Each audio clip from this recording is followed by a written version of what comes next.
Back again to the beautiful El Retiro Park in Spain, where Magnus Carlsen is a household name in the world of chess, and for good reason. He is the current world champion, a title he has held for several years now. He's facing, on the other hand, Anna Cramling. While not as widely known, she's an up-and-coming Swedish women FIDE master and a well-known streamer on various platforms.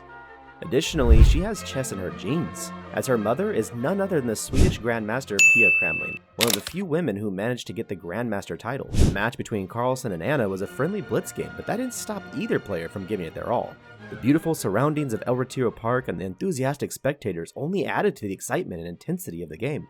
The game was about to start, and before that, Anna asked Magnus if he wants to say hi to the viewers as she was streaming, but he joked and replied that he would only say hi if he won the game. Magnus started the game by pushing his pawn to d4. Anna replied by playing her knight to f6.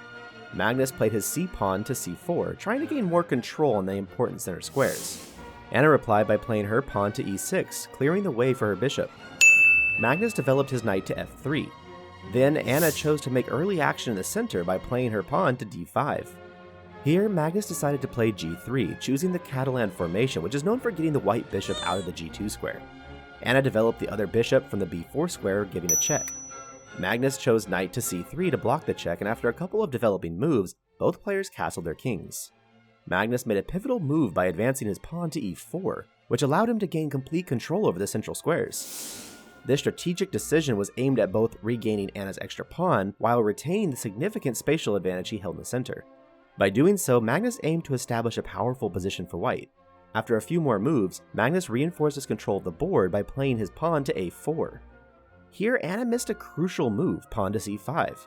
In chess, it's crucial to prioritize the fight for control over the central squares, as losing sight of this key objective can quickly lead to defeat. By playing c5, Anna would have been able to establish a stronger foothold in the center and mount a more effective challenge for control.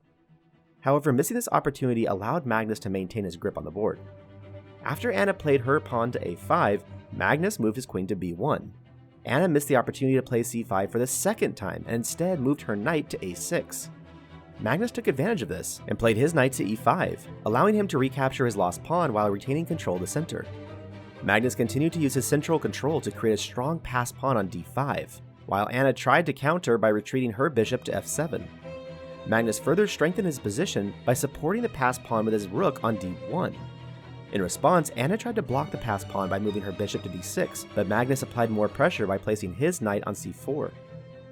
Anna played her knight to c5, and at this point, the position appeared to be much better for white. However, the world champion made his first mistake by capturing the bishop with his knight instead of playing his queen to b6. By playing queen to b6, he would have forced a queen exchange and entered the endgame stage, which is advantageous for white given his passed pawn and the activity of his pieces. Moreover, Magnus is widely regarded as one of the best players in the endgame. Despite this mistake, both players continued to maneuver their forces until Anna played her pawn to b6, attacking Magnus's queen. Here, the world champion offered a queen trade by moving his queen to b4, which Anna accepted. Generally speaking, having a pair of bishops gives a slight advantage, particularly when the pawns are not blocking each other, as is the case in this situation. Anna responded by moving her knight to c3, attacking the rook on b1. Carlsen avoided capture by retreating his rook to b2. Anna activated her bishop through a4, and here Magnus played another inaccurate move, which is h4, giving Anna a great chance to equalize the position by playing her knight to d1, which would force more simplifications in the position. Instead, Anna played her pawn to e4. Magnus moved his bishop to f4, attacking the rook on b8. At this point, Anna missed her last chance to turn the game around, even though Magnus himself tried to help her by suggesting she search for tactics. The move she should have played was knight takes d5, which would have secured equality for Anna. However, she played the inferior move rook to a8, which ultimately led to black's position becoming losing. After a few more moves, the world champion was able to organize his forces and deliver a checkmate.